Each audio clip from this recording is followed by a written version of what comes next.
मिलने का अवसर मिला तो हमारी भी प्रेरणा स्वरूप से आज यहाँ पर बोलेंगे डॉक्टर पुष्पन।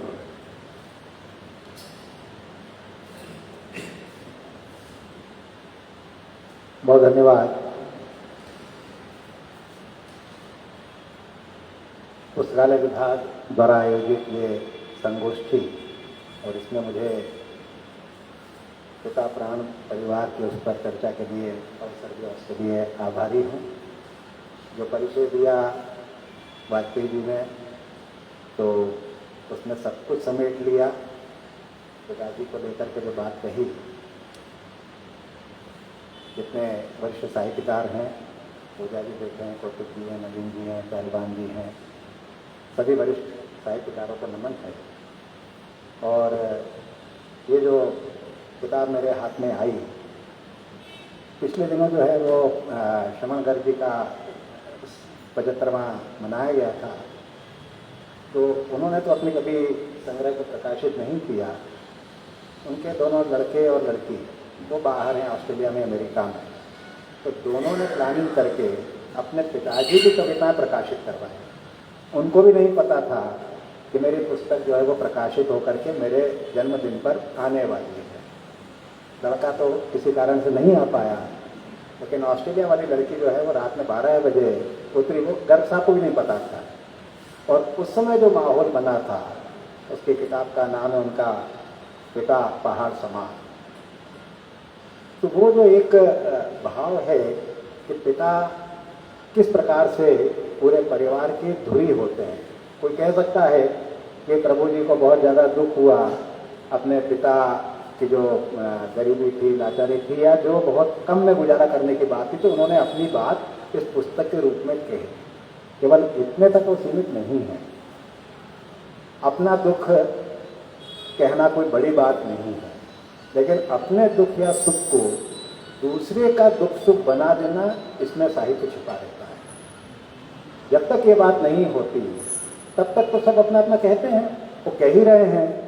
लेकिन इस पुस्तक को पढ़ने के बाद लगा कि केवल अकेले प्रभु जी का नहीं है, इसमें मैं भी कहीं ना कहीं।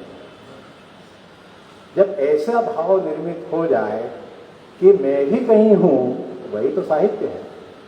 साहित्य तो रहे क्या, यानी वो वैज्ञानिक युग में कम से कम शब्दों में अपनी बात कहने के लिए यदि कोई सर्वोत्तम चीज हो सकती तो वो दोहा है। ससैया के दोहरे जो नावत के तीर, लेखन में छोटे लागे घाव करे गंभीर। खास करके जब इस किताब को मैं पूरा पढ़ा तो इसकी भूमिका बहुत जोर है।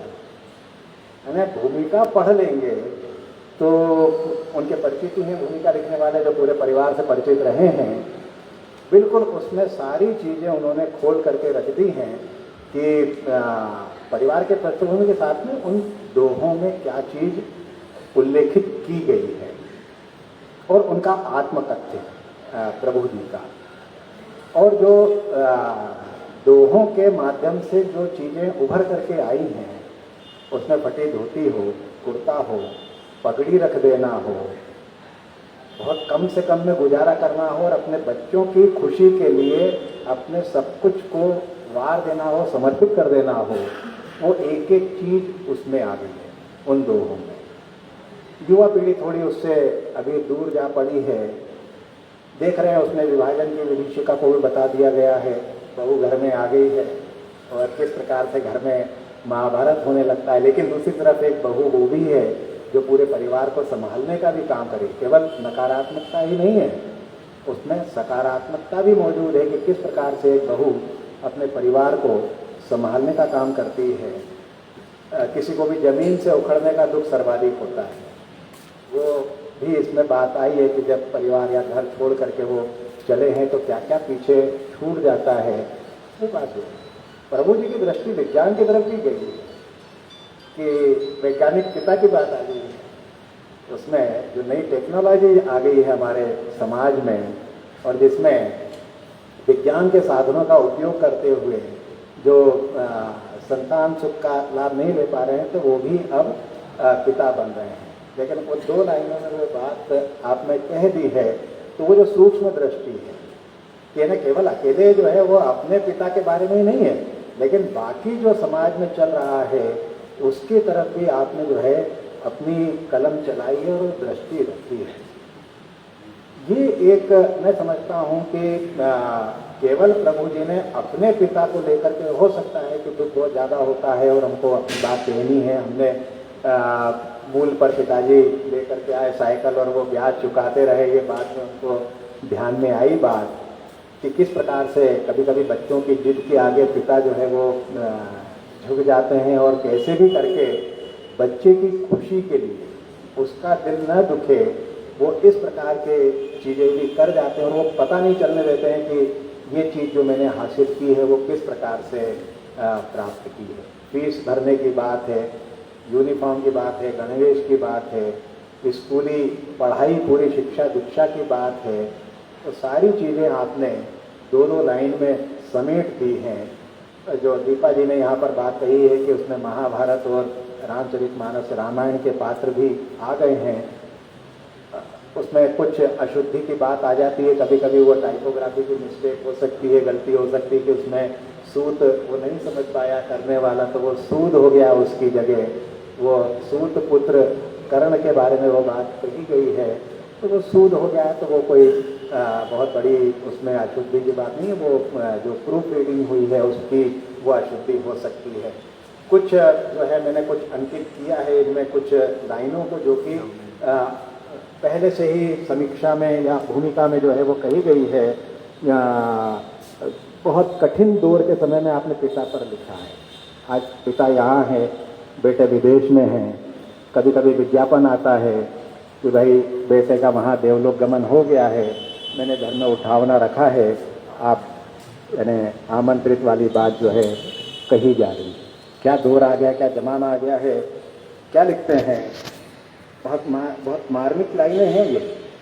आंखें रोती बाप की जीवन में 2 बार, आंखें रोती बाप की जीवन में 2 बार, बेटा जब मुंह मोड़ता बेटी छोड़े द्वार। क्या पंक्ति है। यानी यदि इस पंक्ति को पढ़ करके, बोल करके, सुन करके रोंगटे खड़े न हो तो क्या आश्चर्य। 2 बार आंखें रोती है पिता की कि बेटा जब मुंह मोड़ देता है। क्या नहीं हो रहा है हमारे समाज में। रोज अखबारों में क्या हम पढ़ रहे हैं, क्या देख रहे हैं, किस किस प्रकार के हथकंडे अपनाए जा रहे हैं संपत्ति को हड़पने के लिए, और किस प्रकार से वृद्धाश्रम की बात आपने बहुत कई जगह कोट की है कि पश्चिम से आयातित सभ्यता बताया आपने उसको। ये आयातित सभ्यता जो हमारे यहाँ पर कभी थी ही नहीं, अब जो है वो वृद्धाश्रम की शोभा बढ़ाने पर मजबूर है, जबकि वेल टू डू है सारे घर परिवार वाले, रख सकते हैं, कोई परेशानी नहीं है। लेकिन 5 स्टार किस्म के वृद्धाश्रम आज बनाए जा रहे हैं और पहले से आप पैसा जमा कर देंगे। क्यों लगी हुई है उस आश्रम में शामिल कराने वालों की। डे बोर्डिंग वाले वृद्ध तो चल ही रहे हैं पूना मुंबई के बीच में कि वो घर से ले जाते हैं बच्चे और छोड़ देते हैं, और फिर जब वापस लौटते हैं तो ले करके वापस आ जाते हैं। और बेटी छोड़े द्वार, 2 बार पिता की आंखें रोती हैं। यानी घर परिवार से निकाल बाहर करना, दर दर की ठोकरें खाने पर मजबूर कर देना, ये आज का दृश्य।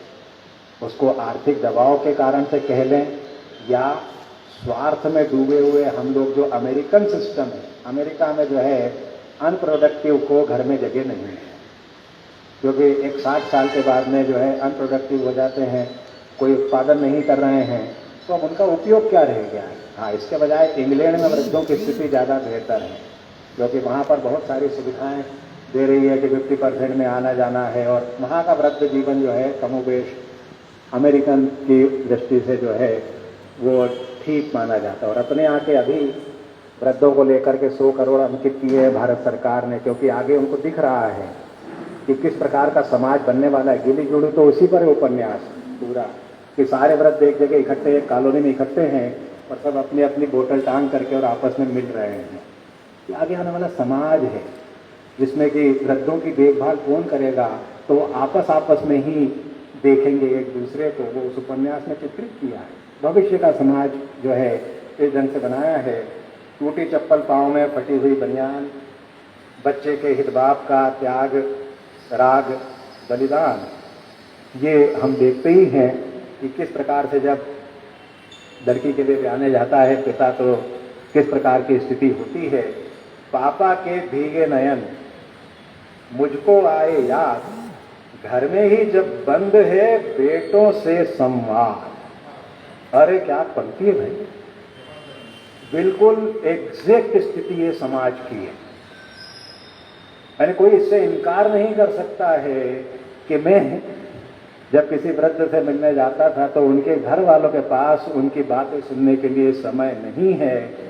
मैं जाता था समय निकाल करके कि मुझे 6 घंटे बैठना है उनके पास में, 5 घंटे, भले ही मैंने कई बार वो बातें सुन ली हैं लेकिन फिर सुनना है उनको।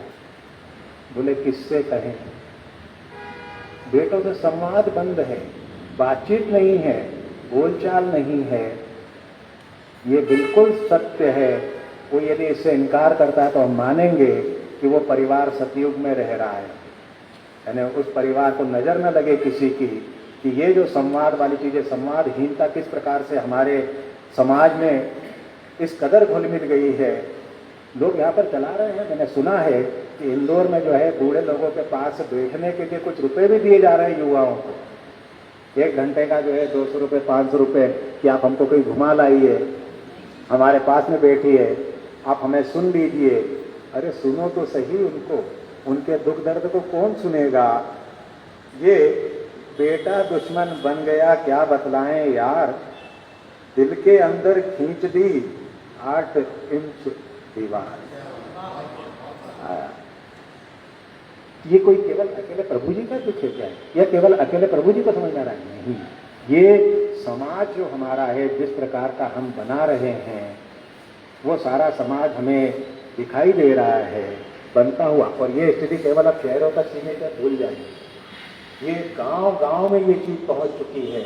माचना गांव में यानी व्यक्ति का झगड़ा हुआ घर में, परिवार में, आपस में, और वो हमारे प्रीमाइसेस में आकर के आत्महत्या कर दी। दोपहर का समय, साय साय कर रही है दोपहर, और घर से लड़ झगड़ करके आया है, और वहाँ उसने एक छोटी सी लकड़ी पर जो है फांसी का फंदा बनाया और उस पर लटक गया। लड़का पीछे पीछे भागा आया, तब तक वो जा चुका। कैसा समाज बना रहे हैं हम। उस तरफ जो है प्रभु जी ने समाज का ध्यान आकृष्ट किया है। बेटा ब्याह बाप ने, मन में था उत्साह। कैसा उत्साह रहता है जब बेटे का ब्याह होता है, मन हिलोरे लेता रहता है कि मैं क्या ना कर दूं इस बेटे के लिए। अरे भाई तेरा कमरा नहीं है, मैं कमरा कर देता हूँ, आप कहाँ रहेंगे? अरे मैं देख लूँगा ना कहीं पर भी, तू तो अपना जो है जीवन शुरू कर। बेटा ब्याह बाप ने, मन में था उत्साह, घमासान घर में हुआ, सपने हुए तबाह। ये समाज या ये परिवेश किस कारण से बना है, किस लिए बना है कि संवादहीनता है। बहुत उत्साह से हम किसी काम में लग रहे हैं और बाद में उसका परिणाम किस प्रकार से आ रहा है। बहुएं किस प्रकार से मान लेकर के चंपत हो रही हैं। अरे मेरी जानकारी में जो है एक बूढ़े पिता ने ब्याह करने के बाद में वो लड़का बेटा अलग हो गए। बूढ़े पिताजी 40 लाख रुपए चुकाते रहे जीवन में, लोगों का उधारी। कहाँ से चुकाया होगा, कैसे चुकाया होगा, ये तो वही जानते हैं। ये स्थिति है अपने समाज की। तो एक बहू ने यो कहा, पापा घर की शान। दूसरा चित्र भी है ये। एक बहू ने यो कहा, पापा घर की शान, धर्म पिता के रूप में मुझे मिले भगवान। यानी केवल एक तरफा ही नहीं है, नहीं तो एक तरफा के लिए तो इसमें सैकड़ों दोहे लिखे जा सकते हैं। तो ये जो दोहा है ये मुंशी प्रेमचंद की बड़े घर की बेटी का है। बड़े घर की बेटी जिस प्रकार से बिगड़ता हुआ घर संभाल लेती है, लाल बिहारी सिंह और श्रीकंठ सिंह के बीच में मनमुटाव हुआ है। आनंदी बाद में जो है कहती है कि भाई मुझे माफ करो, और रोने लगती है। उसमें लाइन आती है कि मन का मैल धोने के लिए नयन जल से उपयुक्त और कोई वस्तु नहीं है। आज ये कहीं दिखाई दे रहा है क्या? ग्लानि भाव दिखाई दे रहा है क्या कहीं हमें कि वो अश्रु बन करके बह जाए, जिससे कि ये सारे मेल जो हैं वो हमारे धुल जाए। घर परिवारों को लेकर के जिन ढंग से टूटन हमें दिखाई दे रही है, कोर्ट कचहरी में कितने केसेस चल रहे हैं इसी चीज को लेकर के, ये विचारणीय है। तो ये एक उनका जो है, मैं समझता हूँ कि जो नकारात्मक पक्ष और सकारात्मक पक्ष है, दोनों के बीच आपने संतुलन रखा है। और बाद में जो है, भूल गई वह माँ का त्याग दिया घर द्वार, माँ से प्यारी सास है ससुर लुटाते प्यार, ये भी है। यानी उधर तक घमासान भी हो गया है, उत्साह से ब्याह किया है, और इधर जो है बहू की तरफ से जो है उन्होंने पैरवी करते हुए कहा है कि नहीं नहीं, ससुर भी जो है वो बराबर से प्यार लुटाने वाले हैं, और बहू अपने घर और द्वार को भूल गई है। ये कोई छोटी बात नहीं होती है कि एक पौधा जो है दूसरे घर से पला बढ़ा पनपा और वो दूसरे घर में आकर के उस पूरे घर को संभाल ले। ऐसी भी बहू जो इस घर का, जिस परिवार का मैंने उल्लेख किया है, उसी में दूसरी बहू ने पूरे परिवार को संभाल करके रखा हुआ है। होता है एक ही परिवार में वो दो दृश्य जो है मेरे सामने इस पंक्ति को पढ़ करके आ गए हैं। बीच में जो है वो महाभारत और रामायण के जो है वो मैं छोड़ रहा हूँ। करुणा का क्रंदन हुआ कोख चली बाजार, फिर विज्ञान आ गया यहाँ पर, जो सरोगेट मदर है कि करुणा का क्रंदन हुआ कोख चली बाजार, धन्य क्रूरता काल की धन्य कहें धिक्कार। यानी गरीबों का, गरीब महिलाओं का किस प्रकार से शोषण हो रहा है इस दुष्चक्र में कि 3 लाख 4 लाख 5 लाख, और आप हमारी माँ बनिए, जिसको कि कानूनी मान्यता भी मिल गई है, आप तो बाजार में पहुंच गई है तो, और उनका जो शोषण चल रहा है, जो कई सारे जो है वो मैं तो देखना बंद कर दिया है, क्राइम पेट्रोल वगैरह, जिसमें कि बहुत नकारात्मक चीज़ें आती हैं, दिमाग जो है उसमें भरा रहता है। लेकिन ये जो कोख का बाजार शुरू हुआ है वो भयानक है। वो यानी उस पर कभी कोई स्टोरी करते हैं तो ध्यान में आती है बातें कि क्या, यानी कितना मनुष्य गिरेगा अपने मनुष्यता से। ये रेखांकित करने की काबिलियत जो है वो आप में, जिन्होंने कि 2 पंक्तियों में अपनी बात कह दी है। अब दूसरी पंक्ति भी देखिएगा, बहू की तारीफ कर दी है, माँ ने चुप्पी साध ली, पापा भी है मौन, क्रूर बहू के सामने द्वेष करेगी कौन। ये वस्तु स्थिति है, ये खाने को नहीं दिया जा रहा है। यानी जो कभी हम सहायक वाचन में कहानी पढ़ते थे कि वो जो मिट्टी के बर्तन में अपने माता पिता को खाना दे रहे हैं, तो वो छोटा लड़का कहता है, जो लड़का है वो कहता है कि मैं इन्हें अवेयर कर रखूँगा, इसमें आपको ही खाना देना है। ये संस्कार की बात जो है कि माँ ने चुप्पी साध ली, कौन करेगा बहस भाई। आखिर क्रूर बहू के सामने अलग हुए बेटे बहू, टूट गया घर बार, माता पिता पर चल गई धार धार तलवार। ये क्या चल रहा है, इसको यदि हम समझ लें, देख लें और बताएं युवा पीढ़ी को, या समझाएं, जो कहा है दीपा जी ने कि इसको लाइब्रेरी में और साथ में जो है युवा पीढ़ी के बीच में इसको जाना चाहिए। भले ही आपका जो है ये उसमें वो भी है, यानी ई पुस्तक के रूप में भी है ये, उससे भी ये जाएगा। तो कम से कम पढ़ने लिखने वाले कुछ तो सोचेंगे कि हम अपने समाज को किस ओर ले जा रहे हैं और हम इसको कैसे बदल सकते हैं। खेत खेत बटा खलियान भी बेचा बड़ा मकान, कौन रखेगा बाप को मौन रही संतान। कौन रखेगा भाई, अरे कौन रखेगा, तू रखेगा तू रखेगा।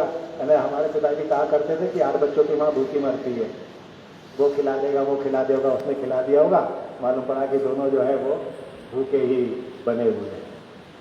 ये कौन रखेगा बाप को मौन रही संतान। और एक बात ये भी कही है कि पिता कब बाप हो जाते हैं ये समझ में ही नहीं आता है, ये भी आपने दोहे में रेखांकित किया है।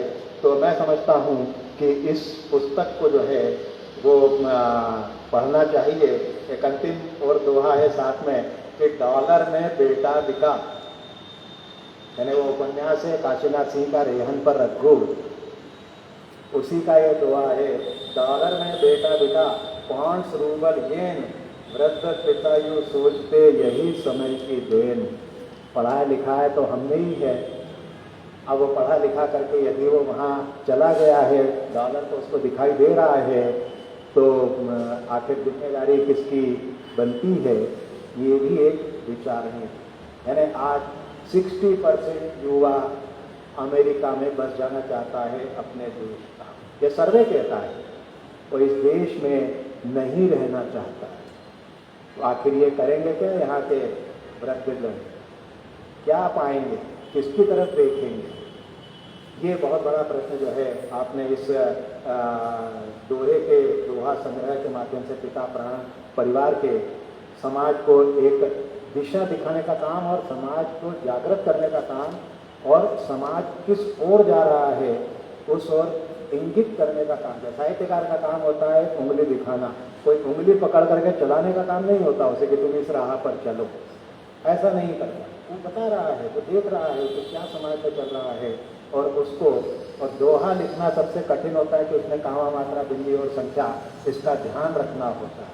कभी कभी जो है बेसुर भी हो जाते हैं दोहा लिखने में, तो वैसा न करते हुए उन्होंने पूरा जो है उस बात का मात्राओं का ध्यान रखा है। चाबुक लेकर हाथ में खड़ा हुआ यमराज, फिर भी देखो दृढ़ता सुधरे कहाँ समाज। चाबुक लेकर खड़ा हुआ है वो। और आखिरी है महाकाल जो मरण के देव महाचैतन्य, जहाँ मृत्यु विचरण करे वहाँ न कोई अन्य। अजय प्रसाद जी ने लिखा है कि महाकाल जो है सपासप कोड़े चला रहा है, लेकिन उस कोड़े की मार को सब लोग भूल जा रहे हैं क्योंकि पीठ के पीछे है, वो अपने आगे नहीं रखते हैं। आगे की ओर दृष्टि किए रहोगे तो उससे बच जाओगे, यमराज की मार से बच जाओगे। ये जो महाकाल है बहुत बड़ा समय है, उसको जो है हमें ध्यान में रखते हुए इस को देखना चाहिए, पढ़ना चाहिए। कहीं कहीं उन्होंने अपनी तरफ से जो है वो छूट भी ले लिए, त्र्यंबकम यजामहे सुगंधिं पुष्टिवर्धनम्, वहाँ एक ही उन्होंने शब्द को ले लिया है। जय पिता ने त्र्यंबकम तब लौटा विकराल, तो नीचे उन्होंने खुलासा कर दिया है कि वो क्यों मैंने लिया है। कोने में खटिया रखी, अरे जीते अरे वो मरने के बाद में तो हम श्राद्ध पक्ष में खूब हलवा पूरी और ये सब खिलाते हैं। कोने में खटिया रखी हर पल रहे उदास, खीर खिलाते बाप को देते हो गगवास। वो खगरास होना था, गगरास निकालते हैं हम लोग उसके लिए, तो गगरास निकालते हैं कि जिसमें सब कुछ मिला करके हम लोग भोग लगा करके और जीते जी तो हम दे ही रहे हैं, और मरने के बाद में जो है वो गया भी जाए बिना हम नहीं मानते कि भाई इनको कुछ मोक्ष तो जो है तभी मिलेगा। तो मैं मानता हूँ कि प्रभु जी ने बहुत मेहनत के साथ में, बहुत सूक्ष्म अध्ययन के साथ में न सिर्फ अपने परिवार या उनके परिवार की ये कहानी है ही नहीं, उनके परिवार का ये दुख है ही नहीं, बल्कि समाज के दुख को उन्होंने अपना मान करके ये दोहों की रचना की है। इसको जितना पारायण किया जाए उसमें और अर्थ निकलेंगे, क्योंकि दोहे के अर्थ एक बार में नहीं निकलते, उसको समझना पड़ता है। यदि कबीरदास जी का दोहा देखे कि माली आवत देख कर कलियन करी पुकार, फूले फूले चुन लिए काल हमारी बात। अब सामान्य रूप से तो लगेगा कि ये माली आया है कोई खेत में बगीचे में और वो फूल चुन रहा है और वहाँ की कलियाँ बैठ कर कह रही कल हमारी बारी है। अरे भाई फूले फूले चुन ली है। यमराज को आते हुए देख करके कलियन करी पुकार, युवा पुकार करने लगे हैं कि बूढ़े बूढ़े लोग को चुन लिया है, कल हमारी बारी है। ठीक है, तो यहाँ मैं अपनी वाणी को विराम देता हूँ। मुझे अवसर दिया इसके लिए बहुत बहुत धन्यवाद।